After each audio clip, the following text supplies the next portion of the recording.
살아가다 보면 참 인생이라고 하는 것이 그렇게 참 공평하지 못하다 하는 생각을 할 때가 참 많습니다.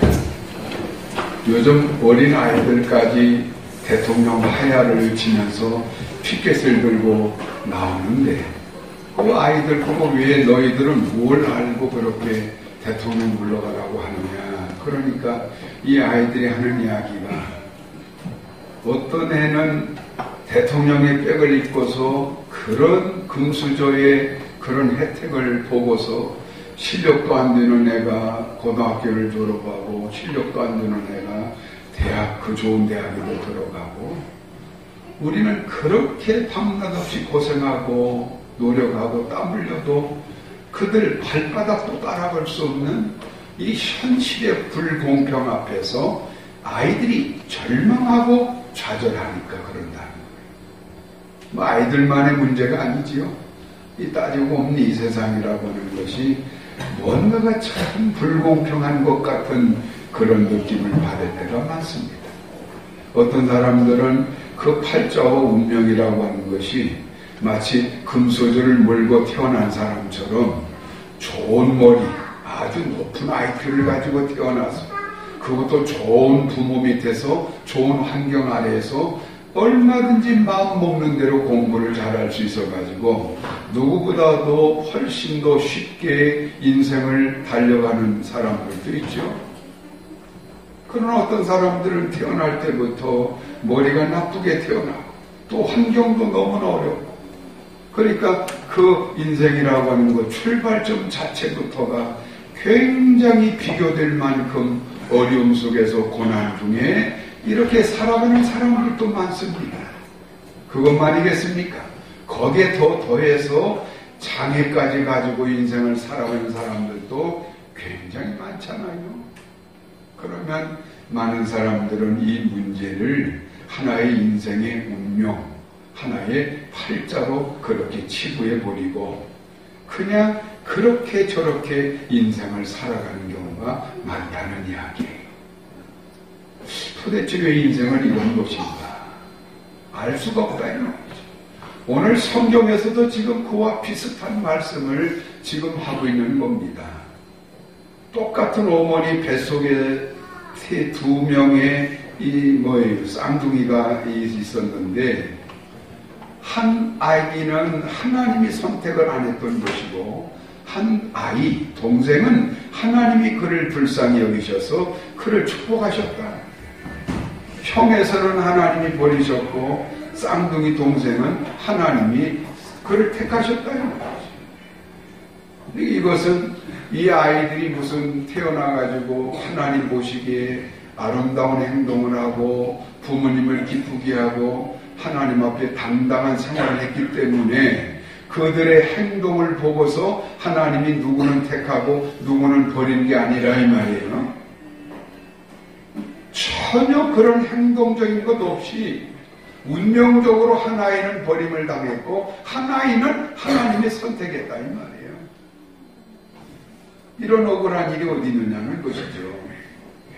우리가 요즘 열왕기하를 계속 새벽마다 읽고 묵상하면서 참 마음에 답답한 걸 느낄 때가 많은 것이 도대체 왜 다윗 왕과 같은 사람은 어린 날부터 그렇게 겸손하게 하나님을 잘 섬기는 믿음의 길을 걸어가서 하나님의 그런 놀라운 축복과 은혜를 평생을 누리다가 오늘의 시대까지도 존경받는 인물로 살아갈 수가 있었던 것인데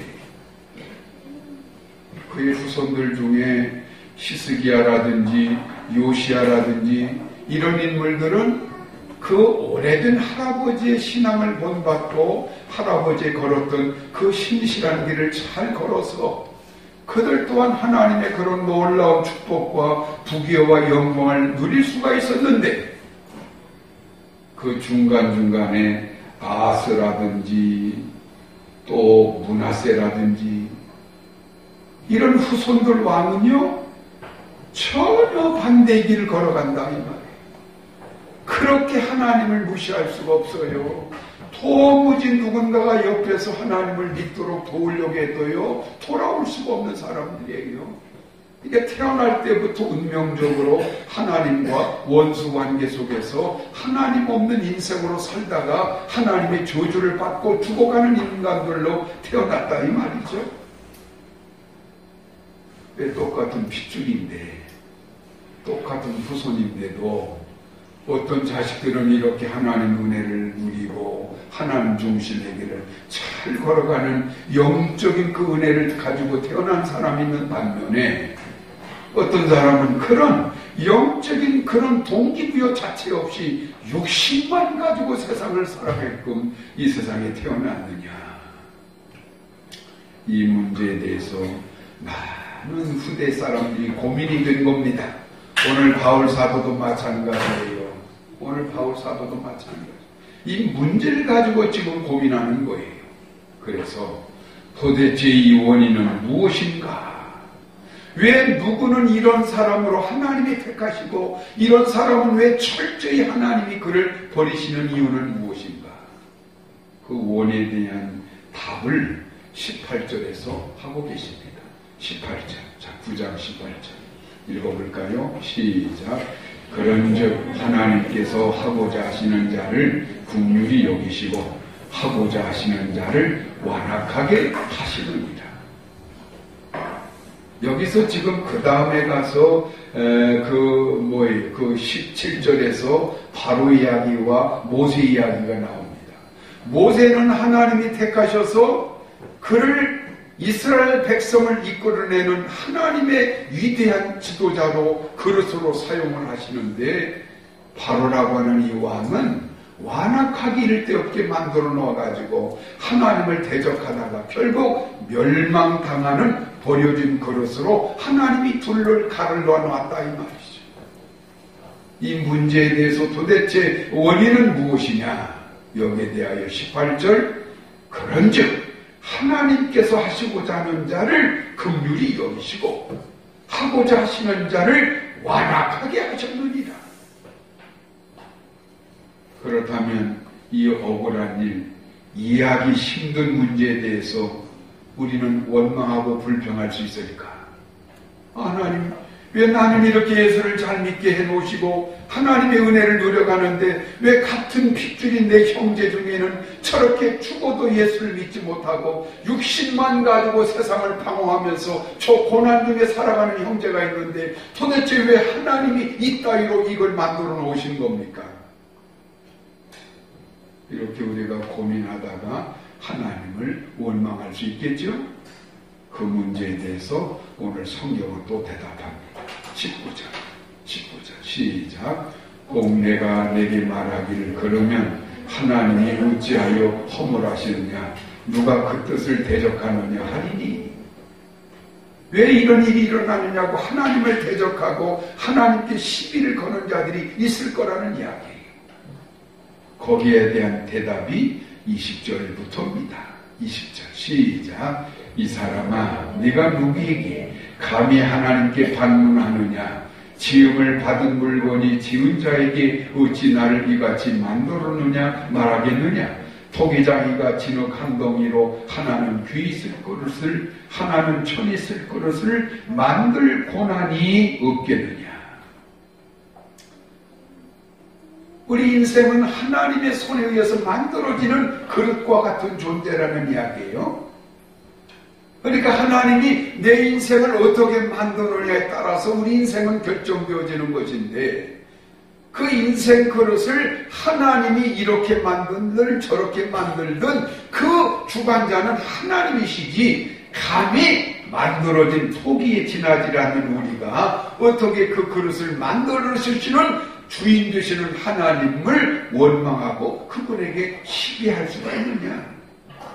하나님에게 그런 고난이 없겠느냐? 그런 고난이 없겠느냐? 할렐루야. 참 이해할 수 없는 말이에요. 하나님은 그런 참 불공평이라고 하는 것을 그렇게 자연스럽게 이끌어 가시는 분일까? 나는 그래도 좋은데 저 사람은 얼마나 안타까운 일인가? 그러면 저 사람은 영원히 구원받을 수 없는 것인가? 이런 많은 문제가 우리 앞에 가로막고 있으므로 저도 고민이 되고 여러분도 고민이 될 것입니다. 그러나 분명한 것은 하나님이 하시는 겁니다. 할렐루야. 하나님이 하시는 거예요. 하나님이 또 가다가 그 사람을 어떻게 바꿔놓을지도 모르는 거예요. 그건 철저히 하나님의 권한이 있는 것이다 하는 이야기예요. 그렇다면 오늘 이 말씀을 들으면서 여러분 어떻습니까? 비록 이해하기는 좀 힘들지만 이렇게 인생이라고 하는 것이 하나님의 특별한 섭리와 계획 가운데 하나님의 원하시는 대로 되어진다라고 하는 것을 우리가 알게 되었다 했을 때 여러분이 이 말씀을 듣다가 어떤 마음이 들어갑니까? 뭔가 마음이 뭉클하고 올라오는 게 없습니까? 그렇습니다.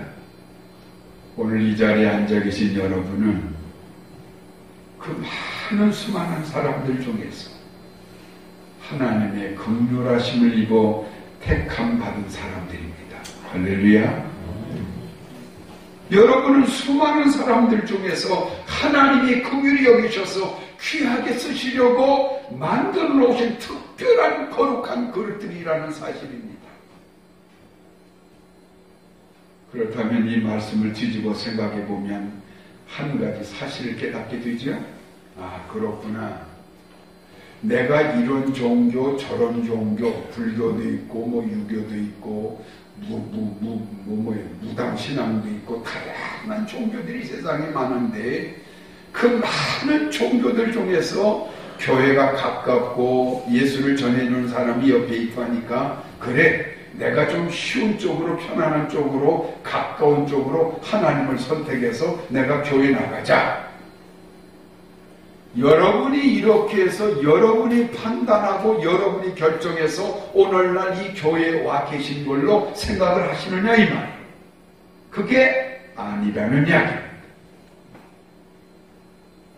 비록 여러분이 쉽게 생각하기에는 내가 그래도 교회가 가깝게 있고 하나님 믿는 것이 훨씬 거리상으로나 모든 환경 분위기상으로 유리하고 좋을 것 같아서 내가 여러 종교가 있지만 그 중에 하나를 선택한 것이 기독교이고 하나님이다. 내가 봐서 알아서 한 것이다.